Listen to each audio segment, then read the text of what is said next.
9. 자유의지와 그 책임.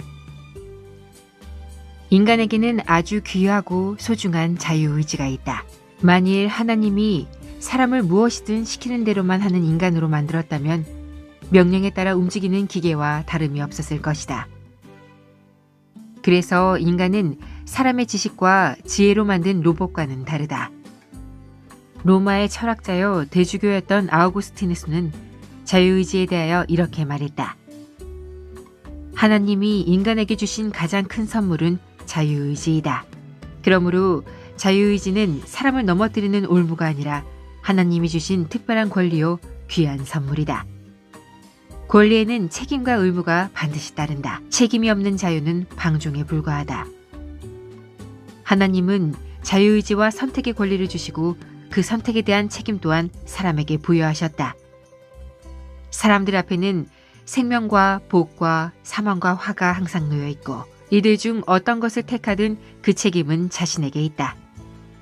그러므로 자유의지를 어떻게 사용하느냐에 따라 복과 화와 선과 악과 의와 불의가 결정된다. 내가 오늘 복과 저주를 너희 앞에 두나니 너희가 만일 내가 오늘 너희에게 명하는 너희의 하나님 여호와의 명령을 들으면 복이 될 것이요.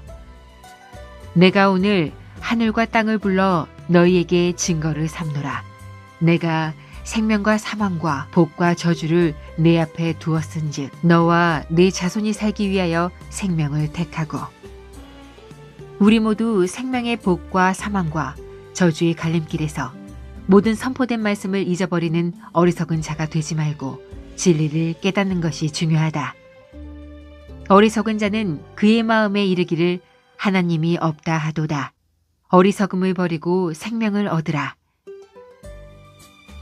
하나님은 한 사람의 인격과 자유의지를 존중하신다. 자비롭고 은혜롭고 노하기를 더디하시고 인내하시며 그 사람의 마음이 열릴 때까지 기다리신다. 마치 탕자가 회개하고 돌아오기를 학수고대하는 아버지의 심정으로 사랑으로 기다리신다.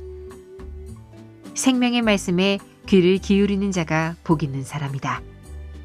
내가 하나님 여호와의 말씀을 청종하면 이 모든 복이 내게 임하리니 성읍에서도 복을 받고 들에서도 복을 받을 것이며 내 광주리와 떡반죽 그릇이 복을 받을 것이며 들어와도 복을 받고 나가도 복을 받을 것이니라.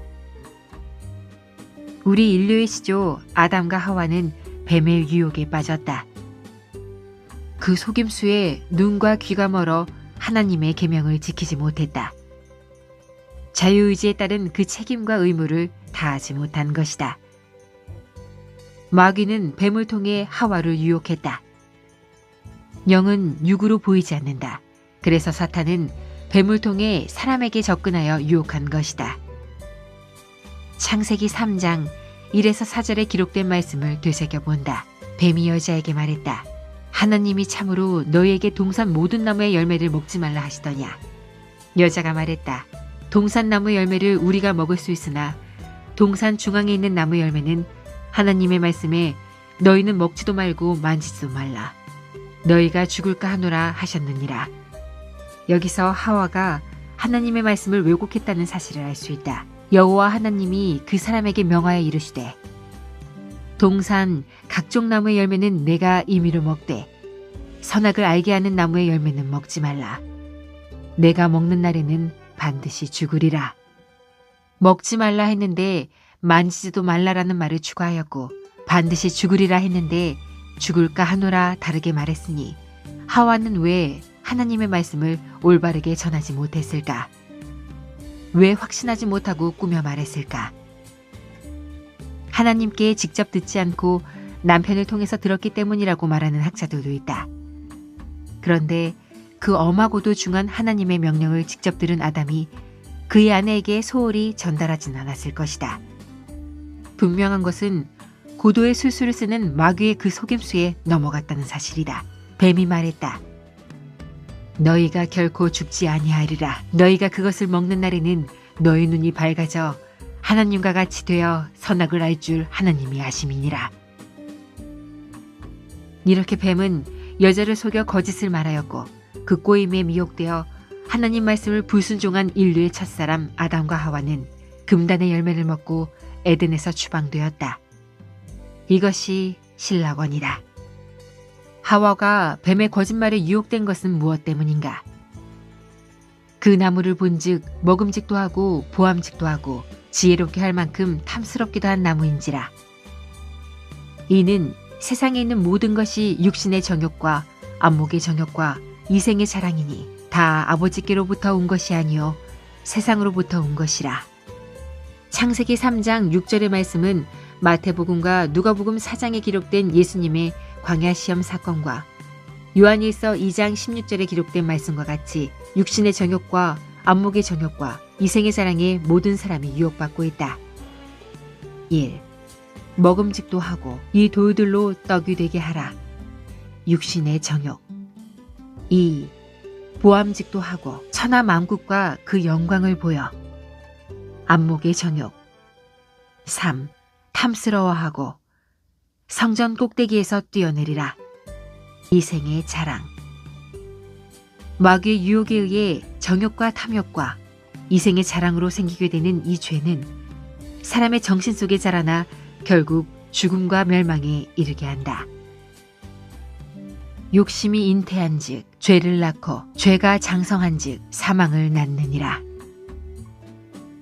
죄를 짓지 않으려면 어떻게 해야 하는가? 앞에서 말한 바와 같이 욕심의 유혹을 물리치고 마귀의 관계를 대적해야 한다. 요한일서 2장 17절 말씀은 두 가지로 대조되어 있다. 지나가는 것과 영원히 존재하는 것이다. 이 세상도 그 정욕도 지나가되 오직 하나님의 뜻을 행하는 자는 영원히 거하느니라. 이 말씀은 지나가는 것을 추구하거나 집착하지 말고 영원히 존재하는 것을 사모하며 의롭게 살아갈 것을 말하고 있는 것이다.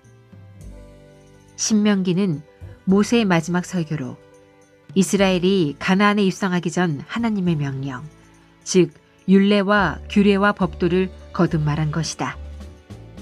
그야말로 신신당부하는 메시지이다. 그러나 이스라엘 백성이 육신의 정욕, 안목의 정욕, 이생의 자랑에 눈과 귀가 멀어 하나님을 멀리하였고 그 악이 하늘에 사무칠 때 하나님은 선지자 예레미야를 통하여 경고하셨다. 내 백성이 두 가지 악을 행하였나니 곧 그들이 생수의 근원되는 날을 버린 것과 스스로 웅덩이를 판 것인데 그것은 그 물을 가두지 못할 터진 웅덩이들이니라.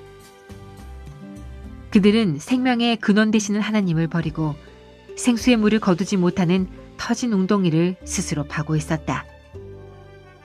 그들이 두 마음을 품었으니 이제 벌을 받을 것이라. 하나님이 그 제단을 쳐서 깨트리시며 그 주상을 허시리라.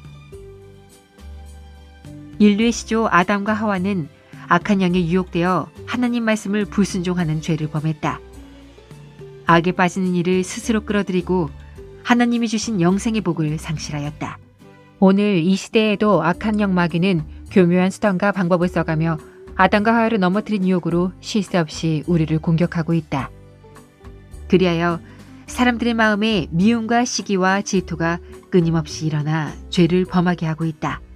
악마의 유혹에 의한 이 악한 행위는 아담과 하와의 첫 아들 가인에게 씌워져 살인에 이르게 되고 이후 인류의 역사에 끝없이 계속되어 온갖 비리와 악독으로 사람들을 넘어지게 하고 있다. 그래서 악독한 행위로 무자비하게 행동하는 사람들을 카인의 후예라 말한다. 이 행위는 말세가 될수록 더욱 심해지고 있으니 과연 성경이 말씀하고 있는 그대로다. 불법이 성함으로 많은 사람의 사랑이 식어지리라. 그러면 우리는 어떤 생각을 가지고 어떤 삶을 살아야 하는가? 먼저 악하고 독한 마음이 스며들 때면 이것이 우리를 넘어뜨리려는 악마의 계교임을 알아야 한다. 그 악한 영들은 우리를 넘어지게 하려고 온갖 수단과 방법을 다 쓰고 있다. 그러므로 우리는 이 사실을 알고 말씀과 기도로 물리쳐야 할 것이다. 우리의 씨름은 혈과 육을 상대하는 것이 아니다. 어둠의 악한 영 마귀의 관계를 능히 대적하기 위하여 하나님의 전신갑주로 무장하여야 한다. 또 남을 나보다 낮게 여기며 선한 일에 힘쓰고 의로운 생각을 하며 지혜로운 삶을 살아야 할 것이다. 어떻게 살 것인가? 선택은 각자의 자유의지에 달려있다. 앞에서도 말했지만 자유의지는 인간에게 주어진 권리이기 때문에 누구에게든 강제로 요구하지 않는다. 그러나 성경에 기록된 바와 같이 모든 사람에게 간절한 마음으로 권유한다.